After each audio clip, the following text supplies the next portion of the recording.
Assalamualaikum warahmatullahi wabarakatuh.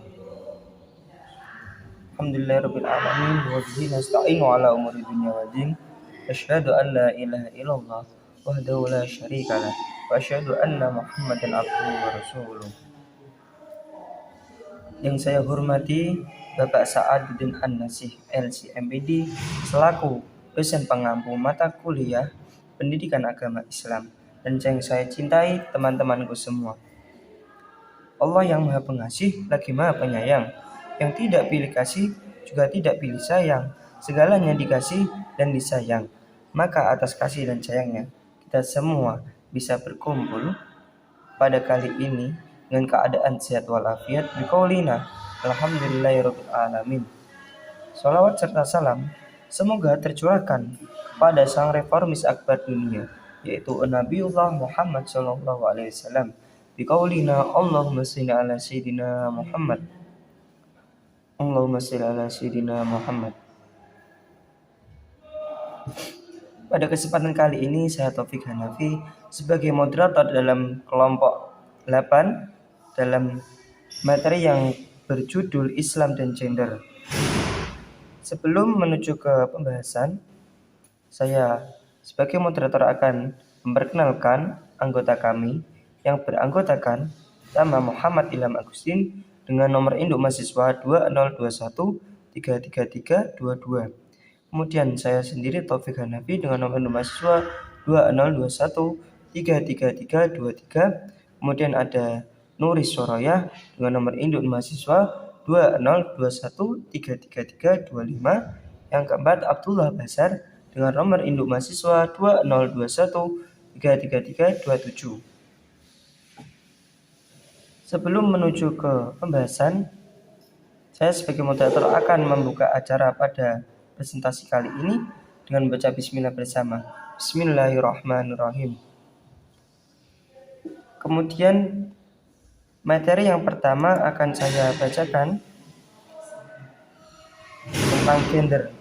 Kata gender berasal dari bahasa Inggris yang berarti jenis kelamin.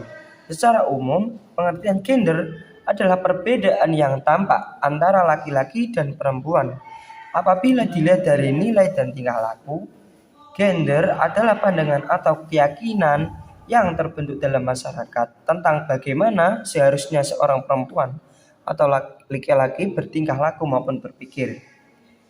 Gender sendiri berbeda dengan seks. Istilah gender digunakan berbeda dengan seks, yang mana gender ini untuk mengidentifikasi perbedaan laki-laki dan perempuan dari segi sosial budaya, sementara seks digunakan untuk mengidentifikasi perbedaan laki-laki dan perempuan dari segi anatomi biologi.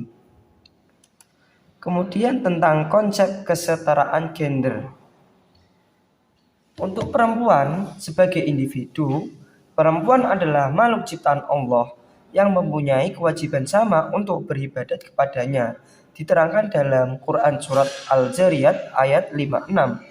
Kemudian, perempuan adalah pasangan bagi kaum laki-laki yang sudah diterangkan dalam Quran surat An-Naba ayat 8. Kemudian, perempuan bersama-sama dengan kaum laki-laki juga akan mempertanggungjawabkan secara individu setiap perbuatan dan pilihannya. Diterangkan dalam Quran surat Maryam ayat 93 sampai 95. Kemudian, sama halnya dengan kaum laki-laki, para perempuan yang beramal soleh dijanjikan Allah untuk dibahagiakan selama hidup di dunia dan abadi di surganya, yang mana sudah diterangkan dalam Quran surat An-Nahl ayat 97. Kemudian Rasulullah juga menegaskan bahwasanya kaum perempuan adalah saudara kandung kaum laki-laki. Diterangkan dalam hadis riwayat Al-Dirimi dan Abu Uwanah.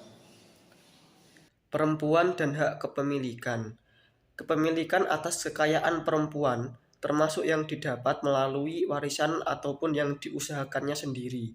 Oleh karena itu, mahar atau mas kawin dalam Islam harus dibayar untuknya sendiri, bukan untuk orang tua, dan tidak bisa diambil kembali oleh suami.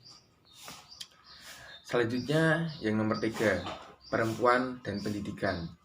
Islam memerintahkan baik laki-laki maupun perempuan agar berilmu pengetahuan dan tidak menjadi orang yang bodoh.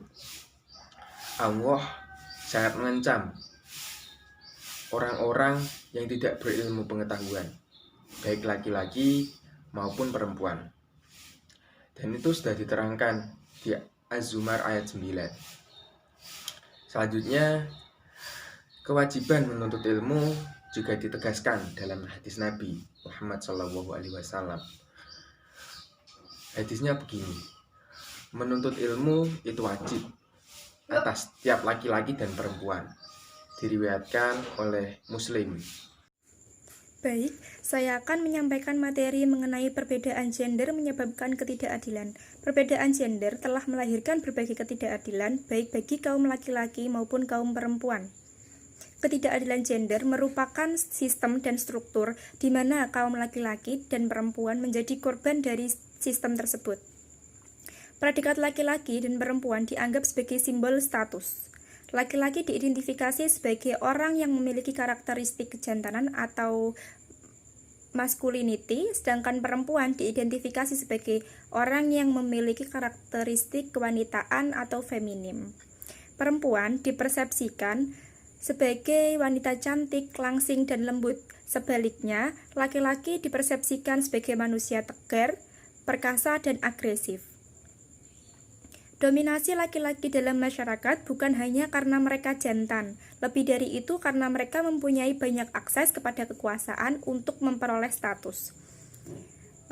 Poin yang selanjutnya yaitu gender dalam perspektif Islam. Menurut Nasaruddin Umar, Islam memang mengakui adanya perbedaan atau distinction antara laki-laki dan perempuan, namun bukan pembedaan atau discrimination. Perbedaan tersebut didasarkan atas kondisi fisik biologis perempuan yang ditakdirkan berbeda dengan laki-laki. Namun, perbedaan tersebut tidak dimaksudkan untuk memuliakan yang satu dan merendahkan yang lainnya.